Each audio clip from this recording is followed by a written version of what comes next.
Hello and welcome, ladies and gentlemen, Finance Answer. This is Battlefield 1. In today's weapon review, we're going to be taking a closer look at the Maschinenpistole M1912, one of two new weapons available to the Assault class in the Turning Tides DLC.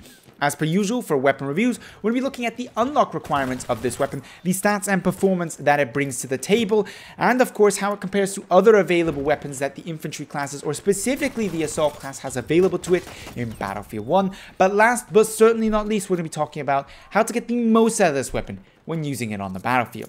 That being said, let's jump straight into the unlock requirements. If you wish to unlock the Maschinenpistole M1912, you're going to have to get 50 kills with the Automatico M1918 Storm, specifically the Storm variant, as well as destroy 5 boats with the AT rocket gun. Just a quick note on those AT rocket gun kills, those actually have to be with an enemy sitting in the boat. If you simply kill an enemy boat that is empty, or even a friendly boat that is empty, it won't count towards this progression. You sadly do have to actually take somebody out when blowing up the boat, meaning it can be a little bit more tricky to get it completed, but it is most definitely doable. Having then unlocked the weapon, what does it have to offer in the stat department? Well, it comes with a maximum damage of 23, minimum damage of 13.5, nothing special there. Further to that, it comes with a 5-shot kill in close quarters, which eventually slips up to an 8-shot kill at 39 meters. All of this seems relatively normal. What isn't normal is this weapon's fire rate, coming in at 1,200 rounds per minute, meaning this weapon is easily, other than the shotguns, the fastest killing gun in close quarters in the game, and this by a long shot. Comparing the time to kill of this weapon to some frequently used close quarter weapons in a variety of classes, the M1907 SL, Trench, Sweeper variant, whichever you want to use for the medic class, comes in with a time to kill of 405 milliseconds, more or less identical to that of the BAR M1918 in any variant you choose to pick. The Hellriegel comes in with a time to kill of 374 milliseconds, just slightly better than the medic rifle or the BAR M1918.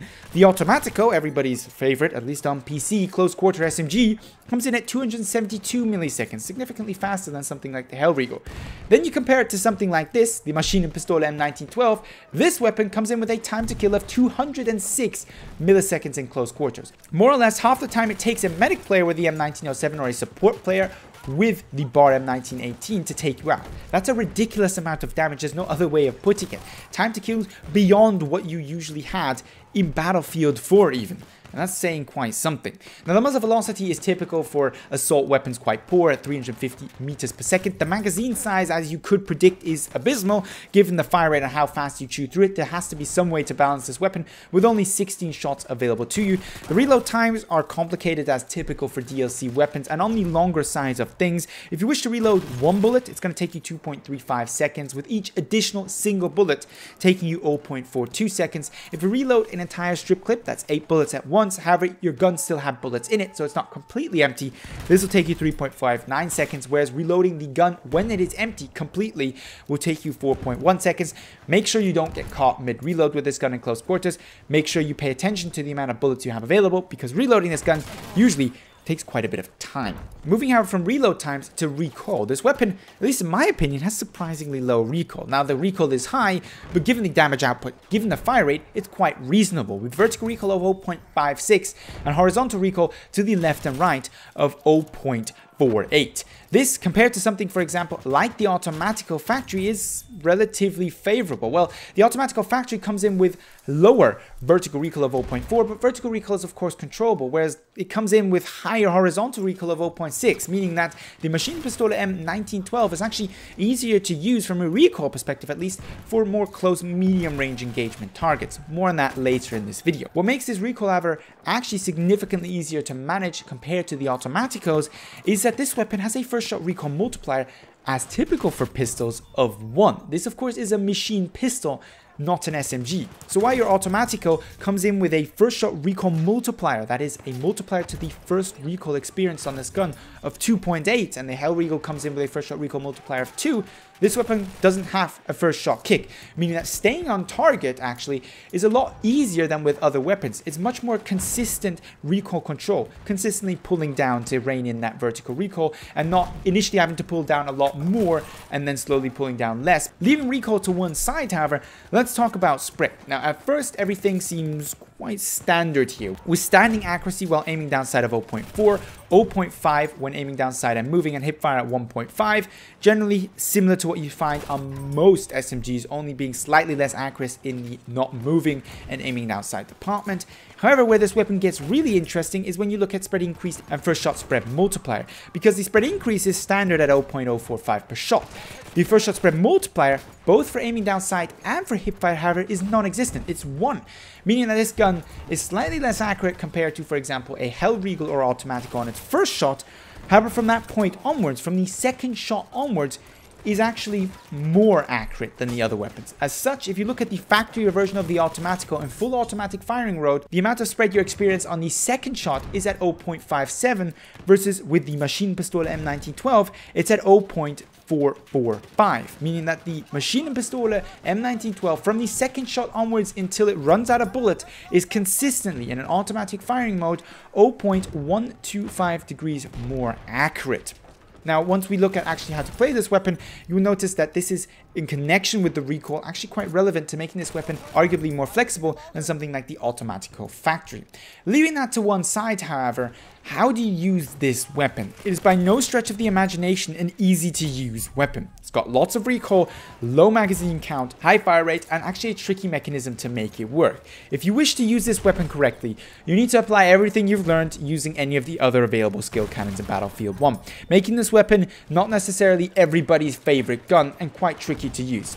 First thing you need to know is that you shouldn't be mag dumping if you want to take out more than one target, and arguably you want to be able to take out more than one target per mag because reloading takes quite a long time, and in close quarters you're usually pushed by at least 2 players at once. You can of course try to go only for one-on-ones. That's the first part of this. The second part is mag management, which is where bursting this weapon is extremely important. Bursting this weapon not only makes this weapon more accurate and is a viable tactic because there is no first shot spread multiplier and there is no first shot recoil multiplier, meaning that this weapon is very, very easy to burst, at least from a snap perspective. To do it effectively is quite tricky because the fire rate is so goddamn high at 1,200 rounds per minute. Bursts of 4 to 6, maximum to 8 are ideal for this weapon, leaving you in scenarios where you can reload the weapon quicker and of course you can down your target. Your ideal engagement is of course using 5 bullets to down your target. A more realistic is 6 to 8. If you take 8 bullets per target, you thus get 2 targets out of each magazine and are in a very good and beneficial position to make the most out of this weapon when using it. Positioning, as to be expected for a close quarter weapon, is important as well, and so is actually recoil control. Now, most players in Battlefield 1 don't bother with vertical recoil control because it usually isn't in the way of the weapon's performance. Usually it's spread that's stopping you from performing well, or horizontal recoil. In the case of this weapon, because of its first shot spread multiplier, because of its first shot recoil multiplier, actually controlling the vertical recoil becomes relevant again. And now in my experience, that means actually relearning how to control recoil because I don't generally do so on most weapons in Battlefield 1. So this weapon is extremely tricky to use. It requires a huge amount of practice to use. I'm easily over 300 kills into using this weapon, and I'm not close yet to truly having mastered this weapon, something that you only usually can say for weapons like the Autoloading 835 or 1906. I'd say those weapons are easier to use than this one. This weapon is very much for players who have good recoil control and who are very competent Battlefield players. However, what it does mean is that arguably easily to 30 meters, you have the best gun in the game, other than obviously a perfectly aimed shotgun. A shotgun won't be able to compete outside, however, 13, 14, 15 meters. This weapon absolutely dominates enemy and is going to make plenty of people plenty salty in the chat. However, to use this weapon, really you're going to have to practice, and it's arguably more for the players who like the Automatico than the players who prefer the Hellriegel. Players who like large magazine, easy to use weapons are going to find absolutely no joy in this weapon. This weapon is difficult to use, but arguably, currently at least, overpowered. The amount of damage it does is just simply absolutely insane. However, I look at this weapon very much from the perspective where it's going to be in 1 or 2 months. Once it changes to time to kill for most of the weapons have gone out, where weapons like the Hellriegel become a 4-shot kill and their time to kill goes down, this weapon will still be the best weapon for the close encounter combat scenario, but it won't be as strong because this weapon, unlikely, just like the Automatico, won't be getting a reduction to a 4-shot kill. It will likely stay at a 5-shot kill. So I estimate this weapon to then be balanced. Essentially, DICE has balanced this weapon in light of what is to happen with the rest of the weapons coming up. Simply put though, in conclusion, this weapon is absolutely insane, a huge amount of fun to use, but it requires a high level of skill, a high level of commitment to learning this weapon. That at least is my opinion, and I'd like to hear yours, so let me know down below in the comments or hit me up with on Twitter with your usual video suggestions or your experiences using the Maschinenpistole M1912. If you enjoyed the video, don't forget to give it a thumbs up, but with all that being said, I'd like to thank you very much for watching, and hope to see you in the next Battlefield 1 video.